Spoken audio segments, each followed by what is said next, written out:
Movie की शुरुआत में एक औरत को दिखाते हैं जो इस मूवी की हीरोइन कैटी है और वो एक पुलिस ऑफिसर के सामने बैठकर रो रही होती है। तभी वो ऑफिसर उससे सवाल करता है कि आप क्यों रो रही हो, तो वो जवाब देती है कि मेरे दो बच्चे हैं, बड़ी बेटी लीसा और दूसरा बेटा था जो अब मेरे पास नहीं है, और तीसरा एक बेटा है जिसके पैदा होने के बाद मेरे पति मुझे छोड़कर भाग गए। क्या आप एक काम कर सकते हैं, क्या आप मेरे बच्चे को किसी अनाथ आश्रम में डाल सकते हैं, वहाँ पर फिर उसकी परवरिश हो जाएगी, प्लीज आप उस बच्चे को ले लीजिए। अब ऐसा कहकर वो बहुत रो रही होती है। पति बच्चा पैदा होने के बाद भाग गया और बच्चों की परवरिश करने के लिए ये बहुत ही स्ट्रगल कर रही है। अब हम देखते हैं कि इनकी जिंदगी ऐसी हुई क्यों। दिखाते हैं हमारी मूवी की हीरोइन कैटे वैसे कुछ परफेक्ट औरत नहीं है। सुबह रोज लेट ही उठती है और उसके उठने से पहले उसकी बेटी लीजा खुद ही दूध गर्म करती है और फिर अपनी माँ कैटी को उठाती है। फिर दोनों नाश्ता करके तैयार होकर स्कूल के लिए निकलती हैं। कैटी रोज अपने स्कूटर में लीसा को स्कूल छोड़ती है और जाते वक्त स्कूल बस को ओवरटेक करते समय पहले स्कूल में छोड़ देती है, जिसमें कैटी को खुशी मिलती है। अब इसके बाद अपनी लीसा को छोड़कर कैटी काम पर चली जाती है। तभी दिखाते हैं कि काम करने की जगह पर एक आदमी कैटी को घूर रहा है और कैटी भी उसको घूरती रहती है और देखते देखते दोनों में प्यार हो जाता है। कैटी जब सिगरेट पी रही होती है तो ये आदमी उसके पास जाकर सिगरेट मांगता है और उससे बात करने लगता है। अब ऐसे बात करते हुए दोनों एक दूसरे के साथ बाथरूम में टाइम बिताते हैं। पहले ये आदमी बाथरूम से निकलता है, उसके बाद हीरोइन, और इसी चक्कर में काम पर लेट हो जाती है। अब टीम का लीडर कैटी पर गुस्सा होता है कि तुम इतनी देर कहाँ थी, और कहता है कि जल्दी जल्दी अपना काम करो। इतने में कैटी बेहोश हो जाती है और इसी चक्कर में वो अपनी बेटी को 5 बजे पिक करने के बजाय रात को 10 बजे पिक करती है और 5 घंटों तक उसकी बेटी लीसा उसका वेट कर रही होती है। इसीलिए कैटी एक परफेक्ट माँ नहीं है। फिर घर वापस आकर रात को सोकर हमेशा की तरह रूटीन वर्क ही होता है। स्कूल में लीसा को ड्रॉप करना, काम पर जाना और फिर काम पर उस आदमी के साथ बातचीत करना, और यही चलता रहता है। फिर पता चलता है कि उस आदमी का नाम पैको है और पैको कैटी से अच्छी तरह बात करता है और उसी रात कैटी को डेट पर आने के लिए भी कहता है। अब कैटी लीसा को घर पर छोड़कर पैको के साथ डेट पर चली जाती है और उसके बाद वो पैको का भरोसा करके घर पर लेके आ जाती है और घर पर दोनों बहुत मजे कर रहे होते हैं। अब दूसरे दिन सुबह दोनों डाइनिंग टेबल पर खा रहे होते हैं। लीसा ये देखकर कहती है कि ये कौन बैठा है और ये देखते ही वहाँ से भाग जाती है। वो कैटी से कहती है कि ये आदमी मुझे पसंद नहीं, लेकिन कैटी कहती है कि अब हमारी फैमिली का पार्ट है और अभी हमारे साथ ही रहेंगे, वो तुम्हारे पापा जैसे हैं। अभी तक तो ये होता था कि कैटी रोज लीसा को स्कूल ड्रॉप करती थी, पर जब से वो पैको आया है वो उसी के साथ स्कूटर पर जाती है और लीसा को बस में स्कूल डाल देती है। और अब दिखाते हैं कि कैटी प्रेग्नेंट है और उसका एक खूबसूरत बेटा पैदा होता है, लेकिन वो छोटा बच्चा ज्यादातर रोता ही रहता है और फिर वो सभी उसको चुप कराने की कोशिश करते हैं। अगले दिन कैटी अपने नए बच्चे के साथ सो रही होती है तो सुबह पैको उठकर लीसा को स्कूल छोड़ने का काम करता है। अब लीसा को स्कूल में ड्रॉप करके पैको भी काम पर चला जाता है। स्कूल खत्म करके जब लीसा घर आती है तो देखती है कि पैको एक लड़की से कह रहा है कि आपके पास सिगरेट है और उसके साथ बहुत देर तक बात भी कर रहा होता है। अब ये सब लीसा देखती है पर वो कैटी से कुछ नहीं कहती। कैटी को हमेशा लॉटरी खरीदने की आदत होती है। वो एक लॉटरी खरीदती है और उसको चेक करती है पर हमेशा की तरह लॉटरी नहीं लगती और बेचारी के पैसे चले जाते हैं। उसके बाद पैको घर पर लेट आता है और उससे कैटी पूछती है कि तुम लेट क्यों हो। इस बात पर दोनों के बीच में लड़ाई हो जाती है। कैटी कहती है कि बच्चा पैदा होने के बाद तुम बदलते जा रहे हो, मुझे कुछ ठीक नहीं लग रहा। तभी पैको भी कहता है कि बच्चा पैदा होने के बाद तुम मेरा ख्याल नहीं रख रही। पैको कहता है बस यही बात है ना, करके दोनों गले लग जाते हैं। वहाँ से कट करके दूसरे दिन सुबह कैटी पैको से कहती है कि मैं आज काम पर जाती हूँ, तुम आज बच्चे को देख लो, और ये कहकर वो काम पर चली जाती है। अब वो बच्चे का ख्याल कुछ ऐसा करता है, पहले से रखे हुए दूध में थोड़ा गर्म पानी मिलाकर उसको पिलाता है और वो दूध पीकर थोड़ी देर बच्चा चुप हो जाता है। थोड़ी देर के बाद वो बच्चा पोटी करता है तो उसको साफ करने के लिए बच्चे को उलट पुलट कर देता है और बच्चा रोता ही रहता है। फिर शाम को कैटी काम खत्म करके घर पर आती है और देखती है कि पैको बच्चे को गोद में लेकर सो गया है और उसके बाद कैटी बच्चे को लेकर पैको से कहती है कि कोई बात नहीं, मैं इसकी ड्रेस अभी बदल देती हूँ। और जब ड्रेस बदलती है तो ये देखती है कि बच्चे के पेट पर चोट के निशान है और उसको ये देखकर बिल्कुल शॉक हो जाता है। कैटी पैको से पूछती है कि क्या तुमने बच्चे को नीचे गिरा दिया था, पर पैको कहता है कि नहीं, ऐसा तो कुछ भी नहीं हुआ। फिर से कैटी बोलती है कि सच बताओ। फिर पैको बोलता है कि नहीं, मुझे नहीं पता, मुझ पे फालतू शक क्यों कर रही हो। फिर दिखाते हैं दूसरे दिन जब कैटी काम से वापस आकर देखती है तो बच्चे के पेट पर निशान एक जगह के बजाय 2 जगह होते हैं। अब ये देखकर तो उसको बहुत ही डर लगता है और कैटी सोचती है कि ये पैको ही कुछ कर रहा है और सोचकर पैको से पूछती है कि क्या तुमको ये बच्चा पसंद नहीं है या तुमने इसको जानबूझकर नीचे गिरा दिया था, और ये कहकर वो उससे लड़ाई करती है। तब पैको कहता है कि मैं अपने खून पर ही जुल्म क्यों करूंगा, अब तुमने मुझ पर शक किया है इसलिए मैं घर छोड़कर जा रहा हूँ। फिर अपना सामान लेकर चाबी फेंक कर मुझे कोई काम नहीं चाहिए और ना तुम्हारे बच्चे चाहिए ऐसा कहकर वहाँ से चला जाता है। अब पति छोड़कर चला जाता है तो कैटी सोचती है कि फिर भी हम अपनी जिंदगी संभाल लेंगे। कैटी काम पर चली जाती है और लीसा को उस बच्चे को संभालना पड़ता है। वो और भी जिम्मेदारी के साथ बच्चे को देखती है। फिर एक दिन लीसा कैटी से कहती है कि वो नहीं दिखाई दे रहा है। कैटी चेक करती है पर वहाँ पर वो बच्चा गायब होता है और जहाँ पर वो बच्चा था वहाँ पर खून भी लगा होता है। दोनों बच्चे को कमरे में इधर उधर ढूंढ रहे होते हैं और बच्चे की आवाज आ रही है पर बच्चा दिखाई नहीं दे रहा। तो ये देखते हैं कि बच्चा कबर्ड के ऊपर बैठा हुआ मिलता है और वहाँ वो कैसे पहुंचा इनको ये बिल्कुल भी नहीं पता। अब कैटी सोचती है कहीं लीसा ने इसको ऊपर तो नहीं बिठा दिया और फिर उस बच्चे को उठाने के लिए कैटी उसको बुलाती है, रिकी आ जाओ। तभी लीसा माँ करके चिल्लाती है और इतने में कैटी रिकी को छोड़ देती है और वो नीचे गिर जाता है। दोनों डर जाते हैं कि क्या हुआ और दोनों सरप्राइज हो जाते हैं जब वो रिकी की पीठ पर पंख जैसा कुछ निकला हुआ देखते हैं। उन्हें ये तो बहुत ही अजीब लगता है। अब वो रिकी को बांध लेते हैं। उसके बाद कैटी लीसा से कहती है कि तुम्हारा छोटा भाई रिकी बहुत ही अलग है, तुम ये बात किसी से मत कहना। अब रिकी अपनी बड़ी बहन लीसा के रूम में रहता है और उसकी देखभाल लीसा करती है। ऐसे दिन गुजरते हैं और रिकी थोड़ा थोड़ा बड़ा हो रहा होता है और साथ में उसके पंख भी बड़े होते हैं। कैटी उस पंख का नाप लेती है और एक ही हफ्ते में करीब 6 से 7 सेंटीमीटर तक उसके पंख बड़े हो जाते हैं।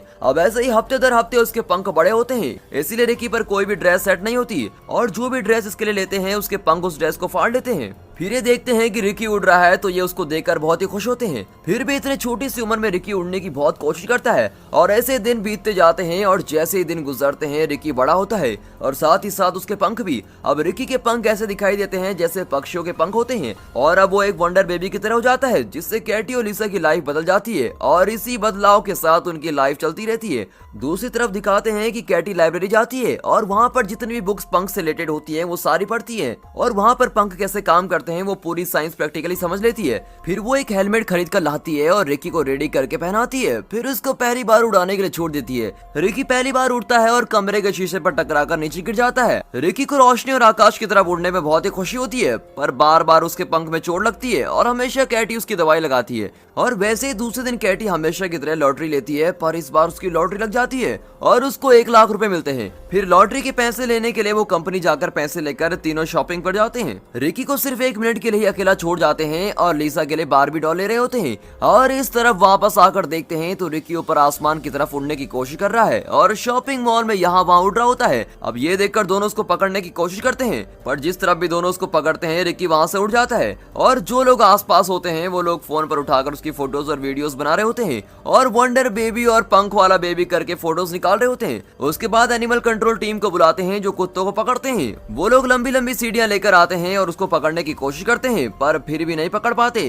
तभी कैटी कहती है कि रिकी को रोशनी बहुत पसंद है और इसीलिए वो लाइट की तरफ जाकर उड़ रहा है। अगर आप लाइट बंद कर देंगे तो वो शायद नीचे आ जाएगा। अब वो सब एक एक करके लाइट्स ऑफ करते हैं और जैसे ही लाइट्स ऑफ होती हैं तो रिकी नीचे आ जाता है। नीचे एक आदमी छुप कर उसको पकड़ लेता है। अब रिकी को पकड़कर उसकी माँ के पास लौटा देते हैं। फिर वहाँ से कट करके एक हॉस्पिटल दिखाते हैं जहाँ पर एक डॉक्टर रिकी को ठीक करके कैटी को बोलता है कि ये तुम्हारा बेबी एक वंडर बेबी है जो उड़ सकता है और उसके पंख बहुत ही स्ट्रॉन्ग है पर उसको हड्डियों से रिलेटेड एक बीमारी है। उसके शोल्डर्स की हड्डियां और ये पंख दोनों मिले हुए हैं और दोनों बढ़ रहे हैं। थोड़ी कॉम्प्लिकेशन तो जरूर है लेकिन डॉक्टर कहता है कि अभी के लिए कोई प्रॉब्लम नहीं है, इसलिए तुम उसको हॉस्पिटल में रख दो और हम उसकी देखभाल करेंगे और उसका पूरा खर्चा भी हम उठा लेंगे। लेकिन कैटी उसको जवाब देती है कि इसकी कोई जरूरत नहीं और रिकी को दे दीजिए और रिकी को लेकर वहाँ से निकलने की कोशिश करती है। इतने में बहुत सारे रिपोर्टर्स वहाँ पर आ जाते हैं। फिर उनसे बचने के लिए हॉस्पिटल के पीछे के रास्ते से टैक्सी को बुलाकर निकलते हैं और इतने में वहाँ पर भी मीडिया वाले आ जाते हैं। अब किसी तरह उनसे बचकर इधर उधर डॉक्टर के पास मीडिया वाले सवाल करते हैं, डॉक्टर क्या हुआ?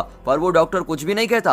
अब ये मीडिया वालों को ये शक है कि कहीं ये फेक तो नहीं और इसके लिए वो प्रूफ ढूंढ रहे होते हैं। अब ये लोग किसी तरह घर आकर पहुंचते हैं। जब ये घर वापस आते हैं तो वहाँ पर इनके आसपास के लोग आते हैं और वो कैटी से कहते हैं कि इसके पंख दिखाइए। फिर वहाँ पर भी मीडिया इन तीनों को घेर लेती है। फिर ये कैसे भी बचकर घर के अंदर चले जाते हैं। अब घर के अंदर टीवी को ऑन करते हैं और टीवी में इनके बारे में चल रहा होता है। मीडिया इनको एक तरीके से पसंद भी है और नापसंद भी। दूसरे दिन सुबह उठकर देखते हैं तो और बहुत सारी गाड़ियां इनके घर के आगे खड़ी हो जाती हैं और सभी इनकी वीडियो बनाने का वेट कर रहे होते हैं। सुबह उठते ही भाई को देखने के लिए लीसा शीट को ओपन करती है। फिर से उठकर देखती है तो रिकी कबर्ड पर बैठ जाता है। तभी दरवाजा खटखटाने की आवाज आती है। अब ये कौन होगा ये देखने के लिए लीसा दरवाजा खोलती है तो देखती है कि पैको वापस आ जाता है। वो वीडियो में देखता है कि उसका वंडर बेबी हुआ है तो वो वापस आ जाता है। अब कैटी से माफी मांगता है और गले लगता है। फिर किसी तरह दोनों मिल जाते हैं। वो कहता है मैं अपने बेटे को देखने के लिए आया हूँ। घर पर पैको को देखकर रिकी डर कर उड़ रहा होता है। वो पैको के पास ही नहीं आता और फिर किसी तरह कैटी उसको पकड़ कर संभालती है। पैको रिकी को ठीक से चेक नहीं कर पाता।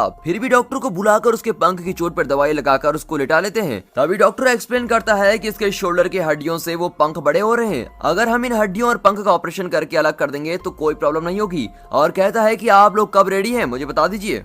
और ये सब कहते हैं कि हम थोड़े दिन बाद देखेंगे और उस बात को अवॉइड कर देते हैं। अब लीजा एक सीजर लेके पंखों को काटने को जा रही होती है। तभी वहाँ पर पैको आता है और लीजा झट से अपने बेड पर लेट जाती है। पैको आकर बड़े प्यार से उन पंखों को सहला रहा होता है। उसके बाद पैको डाइनिंग टेबल में कैटी के पास जाकर कहता है कि हमारे पास बच्चों की देखभाल करने के लिए पैसे नहीं है, इसलिए हम अगर एक दो चैनल्स के पास इसका इंटरव्यू देंगे तो वो हमें इंटरव्यू के बदले पैसे देंगे, इससे हम काफी अमीर हो जाएंगे। अब किसी तरह ये बात सुनकर कैटी कन्विंस हो जाती है और फिर वो एक प्रेस मीट करते हैं। अपने घर के बाहर प्रेस मीट करवाने के लिए एक आदमी को लेकर आते हैं। वो आदमी इन सबको बाहर आने के लिए कहता है। पैको, लीजा और कैटी रिकी को लेकर बाहर आते हैं और सब मीडिया के लोग इनको गौर से देख रहे होते हैं।